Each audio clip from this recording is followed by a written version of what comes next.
यदि आपको जीवित और चलते फिरते गांधी को देखना है तो आप उत्तराखंड की धरती पर चले जाएं। वहां गांधी आज भी अपने उसी अहिंसक अंदाज में बड़े जन आंदोलन का नेतृत्व कर रहा है। उत्तराखंड आंदोलन काल में अंतर्राष्ट्रीय समाचार एजेंसी बीबीसी ने अपने इन्हीं शब्दों से उत्तराखंड के गांधी इंद्रमणि बडोनी के विराट व्यक्तित्व को दुनिया के सामने रखा था। उत्तराखंड राज्य आंदोलन के ध्वजवाहक व जननायक इंद्रमणि बडोनी का जन्म 24 दिसंबर 1924 को टिहरी जिले के जखुली विकासखंड के अखुड़ी गांव में हुआ था। राष्ट्रपिता महात्मा गांधी के साथ भारत छोड़ो आंदोलन में सक्रिय भूमिका निभा युवा इंद्रमणि बडोनी ने अपने सामाजिक व राजनीतिक यात्रा की शुरुआत की थी। उन्होंने अपनी राजनीतिक राष्ट्रपिता महात्मा गांधी जी के साथ भारत छोड़ो आंदोलन से शुरू की। उनको अपना प्रेरणा स्रोत मानकर अपनी राजनीति शुरू करी और आज़ादी के इतिहास में अपना नाम दर्ज करवाया। वो इंद्रमणि बडोनी उसके बाद सीधे आकर अपने जन्मभूमि ग्राम पंचायत अखोड़ी में प्रधान नवयुवक प्रधान के रूप में चयनित हुए और तत्पश्चात वो 1962 में जखोली ब्लॉक के प्रमुख बने और प्रमुख बनने के बाद देवप्रयाग विधानसभा से 3 बार विधायक के रूप में चयनित हुए। और सबसे बड़ी बात है कि उत्तर प्रदेश की विधानसभा में पर्वतीय विकास परिषद का जो गठन स्वर्गीय हेमंती नंदन बहुगुणा जी ने किया था, उस पर्वतीय विकास मंत्रालय के उपाध्यक्ष के रूप में वो वहाँ पर रहे और उपाध्यक्ष के रूप में उन्होंने पर्वतीय क्षेत्र के लिए जो ऐतिहासिक विकास कार्यों की जो बुनियाद डाली, जो फाउंडेशन डाली, उस बुनियाद के तहत उन्होंने उस दिन उत्तराखंड आंदोलन की भी बुनियाद प्रारंभ कर दी थी। उत्तराखंड आंदोलन के जननायक इंद्रमणि बडोनी बहुमुखी प्रतिभा के धनी थे। वो एक कुशल राजनेता के साथ ही एक दार्शनिक, समाज सुधारक और एक कुशल रंगकर्मी भी थे। उन्होंने वीर भर माधो सिंह भंडारी नृत्य नाटिका बना उसे उत्तराखंड के आम जन तक पहुंचाया और उत्तराखंडियों में उनके गौरवमयी इतिहास व बलिदान की भावना को पुनर्जागृत किया। इंद्रमणि बडोनी के प्रयासों से ही 26 जनवरी 1956 को गणतंत्र दिवस की परेड में उत्तराखंड का केदार नृत्य को शामिल किया गया। बडोनी के केदार नृत्य की सुंदर प्रस्तुति देख तत्कालीन प्रधानमंत्री जवाहरलाल नेहरू भी मंत्रमुग्ध हो गए और उन्होंने केदार नृत्य पर नृत्य कर सबको चकित कर दिया। बडोनी जी का विराट व्यक्तित्व था। उनका व्यक्तित्व रंगकर्मी के रूप में, जब रंगकर्मी के रूप में वो उतरे, भड़ माधो सिंह जो उत्तराखंड की संस्कृति में और इतिहास में भड़ माधो सिंह का इतिहास सबसे बड़ा रखा जाता है, उस भड़ माधो सिंह का उन्होंने जो मंचन किया और उसको उत्तराखंड अखोड़ी से लेकर के तमाम उत्तराखंड की जगह जगह दिल्ली में 1958 में तत्कालीन प्रधानमंत्री जवाहरलाल नेहरू, पंडित जवाहरलाल नेहरू जी के मंच पर केदार नृत्य और माधो सिंह भाव नाटिका का जब मंचन हुआ तो पंडित जवाहरलाल नेहरू भी उनसे रुका नहीं गया, उनके पैर भी थिरक गए और वो उसमें नाच उठे। उन्होंने भी उसका आलिंगन किया, स्वागत किया। उत्तराखंड राज्य के लिए इंद्रमणि बडोनी की एक दार्शनिक सोच थी। इंद्रमणि बडोनी ने ही सर्वप्रथम 1992 में गैरसैंण को उत्तराखंड की राजधानी के रूप में घोषित किया था। इंद्रमणि बडोनी प्रकृति प्रेमी भी थे। उन्होंने ही खतलिंग ग्लेशियर की खोज कर उसे दुनिया के सामने रखा और खतलिंग यात्रा शुरू की। इसके साथ ही उन्होंने एक शिक्षाविद के रूप में भी खुद के प्रयासों से कई प्राइवेट स्कूलों की नींव रखी जो आज भी अपनी सेवाएं दे रहे हैं। इंद्रमणि बडोनी जी शिक्षा के क्षेत्र में एक शिक्षाविद के रूप में मैं उनको मानता हूं और पूरा उत्तराखंड मानता है कि इंद्रमणि बडोनी जी ने जब बहुत क्षेत्र में शिक्षा का अभाव था, दूर दूर तक एक विद्यालय प्रताप इंटर कॉलेज होता था, उसके बाद कहीं नज़दीक कोई स्कूल नहीं था। इंद्रमणि बडोनी जी का चिंतन किया और इंटर स्कूलों का निर्माण अशासकीय विद्यालय के रूप में अपने घुत्तू में, कठुड़ में, मेगाधार में, इस तरह के कई सैकड़ों विद्यालयों का, बांगर जखोली क्षेत्र में कई विद्यालयों का उन्होंने आविष्कार किया। इन विद्यालयों को अशासिका के रूप में चलाने का काम किया, ताकि हमारे छोटे छोटे जो अशिक्षित घरों में गरीब जनता के बच्चे नहीं पढ़ सकते, उनको शिक्षा के क्षेत्र में वो कैसे आगे आए। उस समय की प्रक्रिया में 1956 और 55 की बात आपको बता रहा हूँ, तब उन्होंने ये चीज शुरू कर दी थी। दार्शनिक प्रकृति के क्षेत्र में वो प्रकृति प्रेमी थे। उनका गांव अखोड़ी आज भी इतनी सुंदर और सुगम, बहुत ही प्राकृतिक सौंदर्य के साथ बसा हुआ है। तो उनके साथ जन्म के साथ वो जुड़ी हुई है, जो उन्होंने खतलिंग ग्लेशियर को ढूंढ निकाला और खतलिंग ग्लेशियर का आविष्कार कर उस यात्रा को प्रारंभ किया। और आज निरंतर वो प्रारंभ चल रहा है। आज यात्री भी वहाँ, सैकड़ों यात्री जा रहे हैं, सैकड़ों लोगों को वहाँ रोजगार मिल रहा है। तो स्वर्गीय इंद्रमणि बडोनी जी की सोच जब 1952 और 53 में थी, वो सोच आज आगे बनकर आ रही है। उत्तराखंड आंदोलन के ध्वजवाहक इंद्रमणि बडोनी का सबसे बड़ा योगदान उत्तराखंड राज्य आंदोलन का नेतृत्व करना रहा। उत्तराखंड की जनता के साथ ही सभी नेताओं, राजनीतिक पार्टियों ने राज्य आंदोलन की बागडोर बडोनी जी को सौंप दी। उनके नेतृत्व में ही उत्तराखंड राज्य आंदोलन की अहिंसक लड़ाई लड़ी गई। पौड़ी कमिश्नरी में बडोनी जी द्वारा उत्तराखंड राज्य प्राप्ति के लिए वर्ष 1994 में की गई भूख हड़ताल ने उत्तर प्रदेश की मुलायम सिंह सरकार की नींव हिला दी थी। बडोनी जी के पौड़ी अनशन के बाद ही पूरे उत्तराखंड की जनता उत्तराखंड आंदोलन में कूद पड़ी और उत्तराखंड आंदोलन जन जन का आंदोलन बन गया और आखिरकार 9 नवंबर 2000 को उत्तराखंड राज्य अस्तित्व में आया।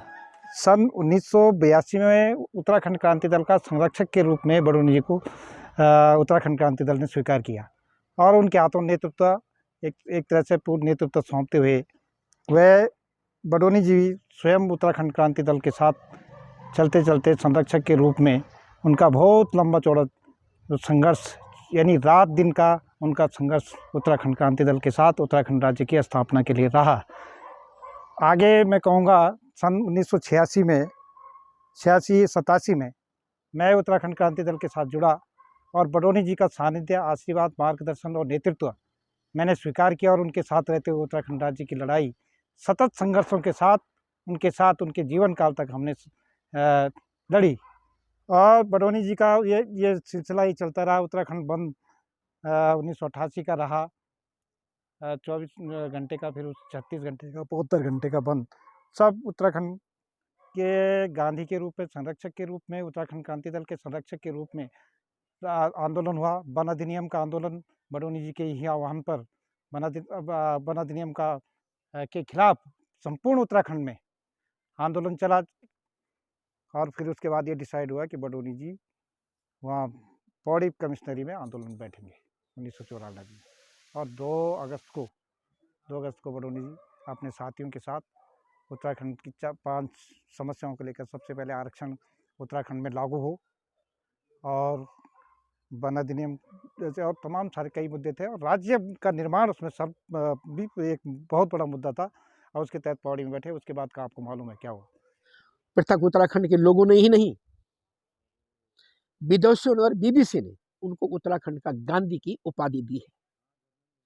1994 में पौड़ी कमिश्नरी में 72 साल की उम्र में स्वर्गीय इंद्रमणि बडोनी जी ने जो संघर्ष किया और 30 दिनों तक जो भूख हड़ताल की, जब उनकी स्थिति बिगड़ती देखकर और उत्तराखंड के जनमानस के दिमाग में एक बात का जनून हो गया कि इंद्रमणि बडोनी जो हमारे संघर्षों की लड़ाई लड़ रहे हैं, उस व्यक्तित्व को अगर कहीं हानि पहुंच गई तो कुछ भी उत्तराखंड में होने वाला है, क्योंकि उत्तराखंड आंदोलनकारियों की भूमि है। तत्पश्चात उनको पौड़ी से रातों रात उठा करके मेरठ अस्पताल में भर्ती कर दिया गया और इंद्रमणि बडोनी ने वहां भी जलपान नहीं किया। जब उत्तराखंड का आंदोलन चरम सीमा पर पहुंच गया, जनजीवन असामान्य होने लगा, मातृभूमि की मातृ शक्तियों ने इंद्रमणि बडोनी जी जिंदाबाद के और नारे लगाने शुरू कर दिए कि उत्तराखंड कोदा झंगोरा खाएंगे, उत्तराखंड बनाएंगे। उसके बाद इंद्रमणि बडोनी जी ने बाध्य होकर अपनी जनता के लिए, अपने समाज के लिए आमरण अनशन तोड़ा मेरठ में। उसके बाद खटीमा और मसूरी का जो जघन्य कांड हुआ, जहां पर हमारी माताओं की मांग सूनी हो गई, जहां पर बहनों का सिंदूर मट गया और माँ की गोद से बच्चे का प्यार छीन गया, उस आंदोलन से आहत होकर इंद्रमणि बडोनी जी ने दिल्ली चलो कूच किया और दिल्ली के अंदर भी उन पर लाल किले पर आत्मघाती हमला हुआ, पत्थरों से हमला हुआ। उन्होंने किसी तरह से उनके उत्तराखंड के लोग जो वहाँ पहुँचे थे उन्होंने उनकी जान बचाने का काम किया। इंद्रमणि बडोनी जी उत्तराखंड आंदोलन के लिए और उत्तराखंड के विकास के लिए पग पग पर यहाँ की सोच और यहाँ की कृषि के क्षेत्र के लिए आगे रहे हैं। ऐसे व्यक्तित्व को हम नमन करते हैं और सदा सुमन अर्पित करते हैं। उत्तराखंड राज्य के निर्माण में इंद्रमणि बडोनी का योगदान कभी नहीं भुलाया जा सकता। बडोनी जी की अपनी कोई संतान नहीं थी, उनके लिए उत्तराखंड की हर बेटी बेटा ही उनकी संतान की तरह थे। उनके मन में कभी पद को लेकर कोई लालसा नहीं रही। इसका सबसे बड़ा उदाहरण 1996 का लोकसभा चुनाव रहा, जब यह तय था कि उत्तराखंड क्रांति दल उत्तराखंड की चारों लोकसभा सीट जीत सकता है। तब उन्होंने राज्य प्राप्ति तक यूकेडी के चुनाव न लड़ने की घोषणा कर दी। उनके इस निर्णय का उत्तराखंड क्रांति दल के नेताओं ने ही जमकर विरोध किया, लेकिन बडोनी जी अपने फैसले पर अडिग रहे और अंततः सभी को उनके चुनाव बहिष्कार का फैसला मानना पड़ा।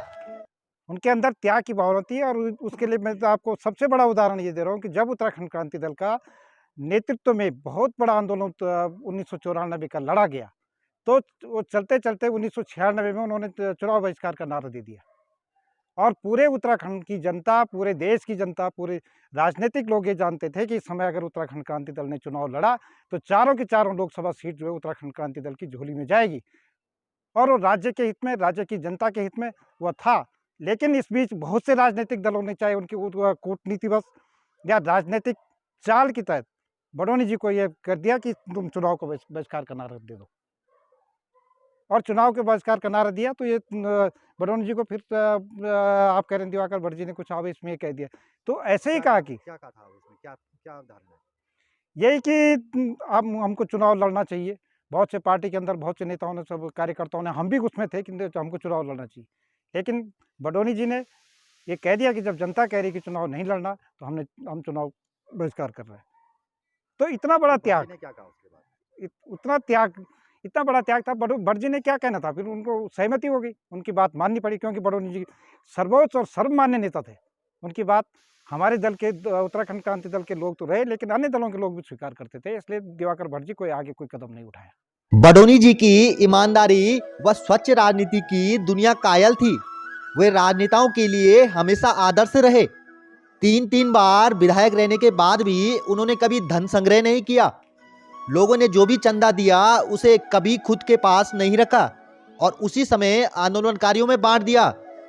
यही कारण है कि आज भी उनके अनुयायी उन्हें याद करते हैं। वर्ष 1989 का चुनाव था।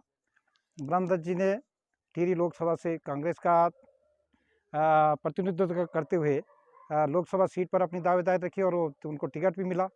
इधर से सारे दलों ने, विपक्ष के लोगों ने बडोनी जी को अपना नेता मान करके उनको लोकसभा में खड़ा कर दिया, लेकिन लड़े उत्तराखंड क्रांति दल से। यद्यपि बीच में CPI के लोगों ने अपना कैंडिडेट अलग से खड़ा कर दिया और कमलाराम नौटियाल जी को, कॉमरेड कमलाराम नौटियाल बहुत आदर्शवादी व्यक्ति रहे, उनको खड़ा करके उनके खिलाफ चुनाव लड़ दिया। हार का कारण भी वही हमारा एक हो सकता है। लेकिन बडोनी जी ने फिर बहुत सादगी के साथ हम लोगों ने चुनाव लड़ा। हम लोग क्या करते थे, वो चादर बिछाते थे, अपना भाषण देते थे, जनता से कहते थे कि आप नोट भी दो, वोट भी दो, रोट भी दो, और होता था। इतना सादगी का जीवन मैं समझता हूँ पहाड़ के अंदर बहुत कम लोगों का रहा। यहाँ पर त्रिपन सिंह नेगी जी की प्रतिमा भी है। तो निश्चित रूप से ये जोड़ी बहुत ईमानदारी के साथ, राजनीतिक प्रतिबद्धता के साथ और जनता के विश्वास के साथ ये लोग खड़े रहते थे। मुझे याद है, और एक बात और थी, उनको अगर किसी ने कहीं पर अगर कुछ पैसा वैसा दे दिया तो वो अपने पास कभी अपनी जेब में नहीं रखते थे। जो साथ में कार्यकर्ता चलता था वो उसको सौंप देते थे कि लो भाई जोशी, लो भाई डोंगवाल जी, लो फलानी, इस पैसे को तुम रख लो अपनी जेब में। उत्तराखंड राज्य आंदोलन के लिए अपना सर्वस्व न्यौछावर करने वाले इंद्रमणि बडोनी के साथ तत्कालीन सरकारों ने अमानवीय कृत्य किए। जब लगातार अनशन पर बैठने के कारण उनकी किडनियां खराब हो गई, तब उनकी बीमारी के समय भी उनकी पेंशन तक बंद कर दी गई, जिस कारण उत्तराखंड राज्य निर्माण के बाद का सूरज इंद्रमणि बडोनी नहीं देख सके। 18 अगस्त 1999 को उत्तराखंड की माटी का ये लाल माटी में ही मिल गया। लेकिन उनका जीवन अंत बहुत बहुत कठिनाई में उनका जीवन बीता। उस आंदोलन आमरण से उनकी किडनी खराब होने लगी और सरकारों ने इतना उपेक्षापूर्ण इतनी महान संत को कितनी उपेक्षा की, उनका पेंशन तक का पैसा उनको नहीं मिला, उनकी इलाज तक के लिए उनको पैसा नहीं मिला। ये बहुत दुर्भाग्य की बात रही है। आज भी राज्य बनने के 22 सालों बाद किसी भी सरकार की ये हिम्मत नहीं हो पाई कि उनका एक स्टेचू स्मारक बना दिया जाए। हमारे घनसाली में देखिए, मैं तो बड़ा खेद होता, अपने माननीय विधायक कितने लोग निकल गए हैं, एक स्मारक उनका नहीं बना पाया। आज 24 दिसंबर को इंद्रमणि बडोनी के जन्मदिन पूरे उत्तराखंड में सांस्कृतिक दिवस के रूप में मनाया जा रहा है। पहाड़ी खबरनामा की तरफ से भी उत्तराखंड आंदोलन के इस जननायक को कोटि कोटि नमन।